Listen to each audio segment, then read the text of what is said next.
Welcome to the Family Photography Marketing Podcast, where we dive into the world of marketing and help you take your business to the next level. I'm your host, Fiona, a marketing expert with 10 years of experience in the family photography industry, and in each episode of this podcast, I'll be sharing my insights and strategies for successful marketing to help you navigate the ever-changing landscape of digital and traditional marketing techniques. So whether you're just starting out or looking to fine-tune your marketing approach, this podcast has something for you. So join me and let's get started. Hello and welcome to the Family Photography Marketing Podcast. Today we are going to be talking about how to repurpose content and why it is important. So one of the main things that stops photographers from marketing in general is overwhelm.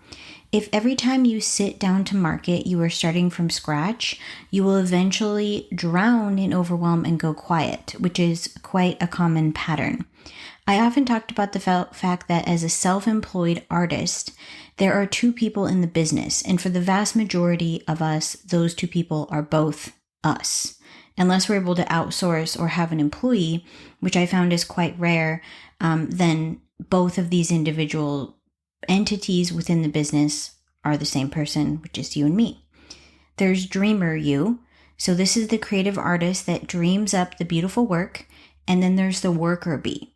So the worker bee must implement systems and processes that form the foundation upon which the creative dreamer can dance.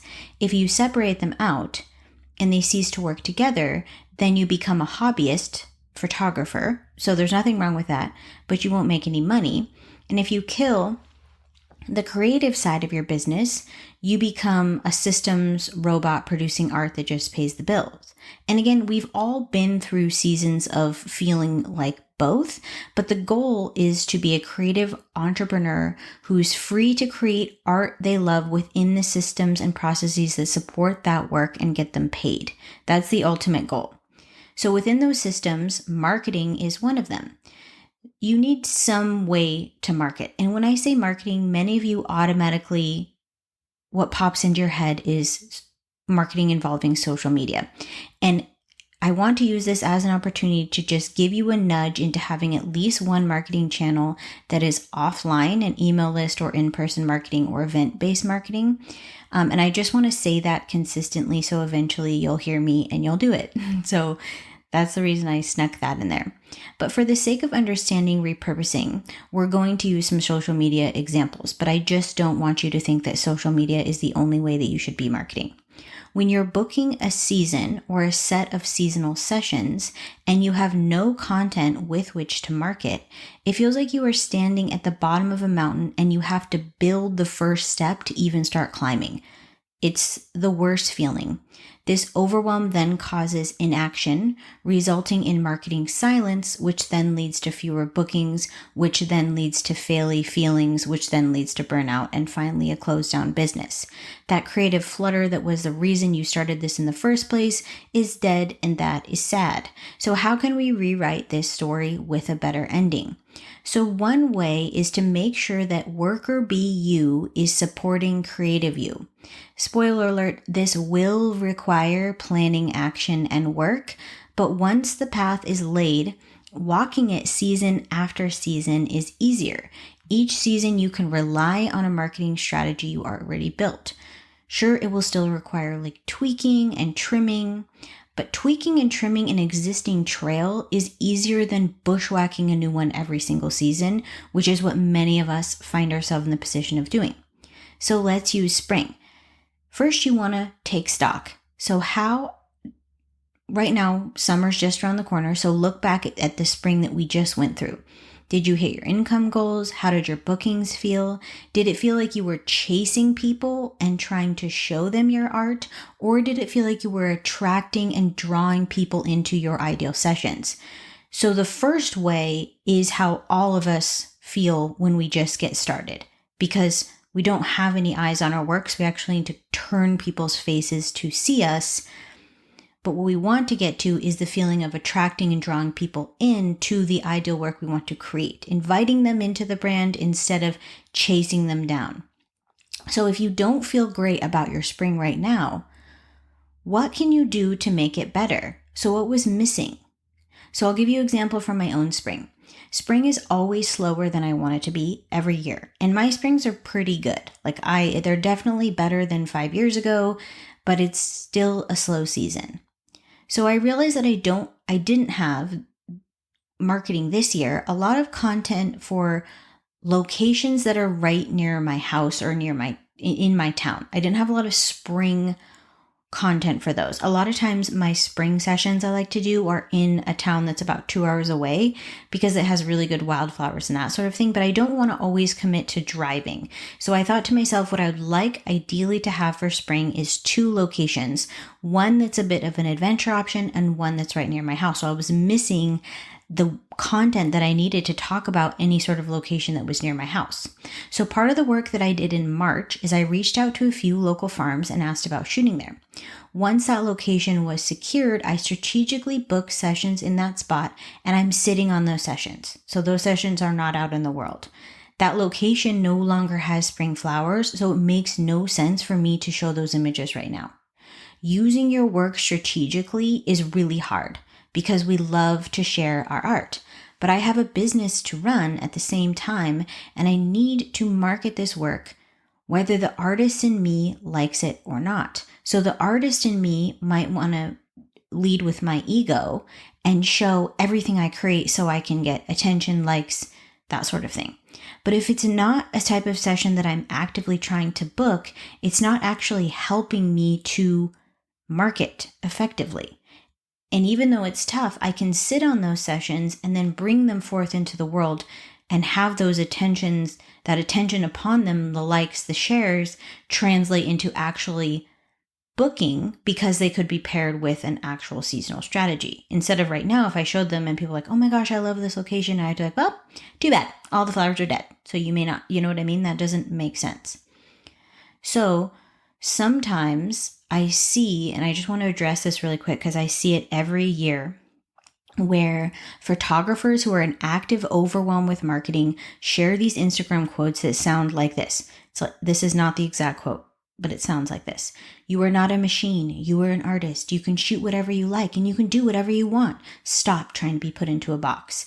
And I understand the intent behind this. They're trying to free themselves from the feeling that they need to actually be marketing their business. And I totally understand that. But if you're in growth phase, you do need some sort of strategy. And that strategy can totally be to share everything you create and share all the time. It can be to rebel against the rules and systems and expectations and do it differently, as long as you recognize that that is also a strategy. So if you are making marketing choices where you share your art out of the hopes that people will book you, you are marketing. In whether that's a strategy or it's just you're throwing everything at the wall and you're hoping something sticks, you're still trying something. And so when you feel like I'm just going to show whatever I want whenever I want because I don't want to be bound by any rules, you are totally free to do that, and that is well within your right. It doesn't make you more or less of an artist. It doesn't make you more or less of a creative. So I just want to make that clear. It sort of reminds me of when you meet a middle schooler who's like entering a goth stage of dress, and they are spending so much time on their appearance, very calculated hair, makeup, everything is actually coordinated to the color of black. But if you ask them the reason they're doing that, it's because they're rebelling against this idea of caring about what they look like. So it's sort of like that. So I just want you to be careful that you're not rebelling against the idea of having strategy because you feel like having strategy is the antithesis of being creative. And I'm just here to say that those two can be hand in hand. You can have a strategy and you can be an extremely creative person. And sometimes having a strategy allows you to be more creative because you are not focusing on feelings of marketing overwhelm. Okay, so I just want to say, all you people who used to be goth middle schoolers, much love for you. It's just something I always notice when people sometimes feel like they're rebelling against a system, they're actually spending more time within that system. So if you had a strategic marketing plan and you were only marketing select days of the week and you knew exactly what you were going to say, you may be putting less mental energy into marketing than someone who's saying, I'm rebelling against all systems and just marketing all the time, no matter how I want to, because I'm free to do that. So that's just something to say. So if someone is booked out, I often see these types of quotes shared by photographers who are booked out.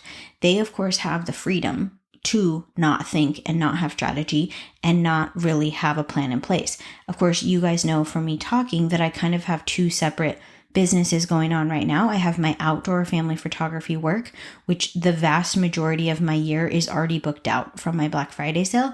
And then I have the studio, which I'm still in active booking mode. So when I look at marketing those two businesses, I feel very different. One, I feel a lot more freedom because obviously I already have sessions on the calendar. And the other one, I'm like, I need to be strategic here. So the booked out photographer can do whatever they want. The rest of us need a plan. Majority of us need a plan. So if we go back to these flower farm sessions that I'm sitting on, I don't know why I said that like that. I'm sitting on them. What am I going to do with them? So I'm going to talk about that. So in February of 2024, they will arrive on the scene as part of my spring marketing plan. I will make educational content around these sessions. I'll have a plan to show them 7 to 10 times. And then when the time comes that I open booking, people will already be drawn into the story of those sessions. When Fiona arrives in February 2024 and I see the mountain that is my spring marketing needs, I already have footholds from the past year. I have a literal folder that I am making called Local Spring Sessions for 2024. I'm saving all my favorite images from this season, and Worker Bee Me is now supporting Dreamer Me. I can make I can take images from those sessions. I can make reels, stories, posts, emails, blog posts, in-person postcards. If I wanted to be an all-star worker bee, now would be the time to ask potential clients why they didn't book a spring session and how I could have supported them back better within that process. Save all that information in the same folder and have my marketing plan for spring 2024 pretty much done. And if I repeat that for every season, I'm well on my way to being a well-oiled marketing machine. Once I get booked and busy and my referrals keep me humming along, I can assess and quiet down my marketing if need be. This big chunk of work is temporary, but it actually frees you to be more creative because you are not constantly trying to reinvent the wheel every time you open Instagram. So let's take one session and talk about how I would repurpose it over a few channels. So we take a local farm session that looks amazing in spring. So this is a seasonal location. I make an IG post about what to wear for this location, which colors work, which shoes, which accessories. This just came up actually because I had a client who wrote back, and I always do a check-in email, like, let me know if you have any questions, that sort of thing. And it was about styling. And they said that they had planned, every member of the family was wearing some variation of green. And the location that we're shooting at this week is actually extremely green as well. So it's my job to tell her that the green might actually make them all blend. And could she send me a picture of the outfits, which she did, and we adjusted the colors. So that's part of my expertise, that I can show people that I'm here to make sure they look their best as well. So if you take that idea and you talk about, if I'm shooting in yellow and green wildflowers, then there's some outfits that just aren't going to look good in that. And a client does not know that. They do not know that information, but I do, right? So these are real world examples that are coming up in my actual family photography business this week. So I could take the caption, if I'm starting out with an Instagram post about that location, I could write it, let's say it's a carousel with a couple different options of what people could wear and past images from that location. I could then have a caption, and then I could take that caption and I could turn it into a voiceover reel, right? So the images could be sliding through, and you could have my voice as a voiceover talking about how to style for this location. I could then upload short form video to Pinterest. I could then embed that from YouTube in the bottom of my blog post. I've talked about that in past episodes. YouTube really helps with SEO, so you can always upload your short form video as a YouTube video and embed it in your blog post. And then I could turn that into an email sequence that I send to my clients starting in February to get everybody excited about these spring sessions. You could make a collage of that session on a freaking postcard and walk around your town. So that is a poop ton of ideas of repurposing content from one idea. So your potential client does not have an infinite number of things that's holding them back from booking. It's usually the same general things. What do I wear? Where do I go? What do I do if my kids freak out? What do I do if my husband doesn't want to be there?